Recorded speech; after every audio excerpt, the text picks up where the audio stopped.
Bonjour Jean-François Fiorina. Bonjour. Vous êtes directeur général adjoint de Grenoble École de Management et directeur des programmes de cette grande école de commerce.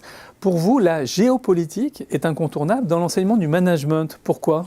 Tout simplement parce qu'elle est devenue une compétence indispensable pour tout manager. Quand on regarde un petit peu ce qui se passe et qu'on lit la presse, on entend parler de Brexit, de guerre commerciale, de l'Iran, et puis derrière l'Iran, de l'extraterritorialité du droit américain, du Cloud Act.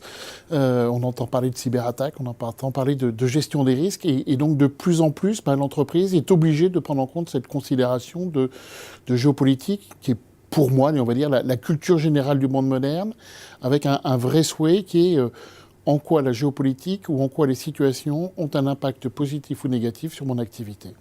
Et alors, le manager dans sa vie quotidienne, concrètement, en quoi il est impacté ? Il est impacté autour de 5 dimensions. Une première qui est une dimension très marketing dans l'analyse des marchés. Deuxième élément qui est dans l'aspect analyse des risques. Et là encore une fois, c'est vraiment très spécifique à chaque entreprise. Il y a un aspect anticipation, définition de scénario.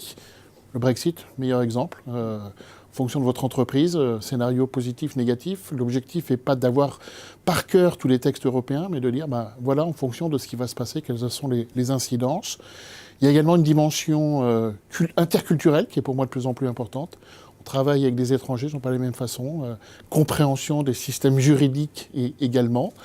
Et puis, peut-être un dernier élément, et on l'a vu au travers de l'affaire Lafarge, une dimension éthique, et de dire la prise en compte de tous ces éléments me permet, à moi, manager, d'avoir ma propre éthique et de la diffuser au sein de mon entreprise. Et alors, comment on peut enseigner toutes ces dimensions-là pour que ce soit au-delà de connaissances abstraites ?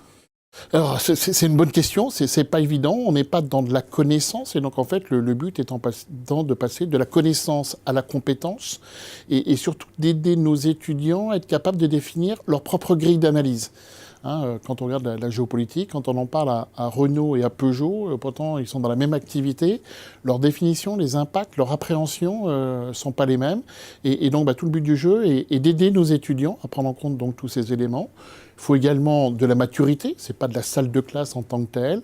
Et donc c'est des études de cas, c'est de l'interdisciplinarité, peut-être au travers de double diplôme, c'est des stages. Et puis un élément qui rejoint un petit peu mes travaux sur l'école du futur, c'est la multi-expérimentation, permettre d'expérimenter un certain nombre de situations et dans lesquelles l'étudiant va pouvoir comprendre ce qu'il en est et se forger sa propre opinion, mais c'est en aucun cas de la pure connaissance.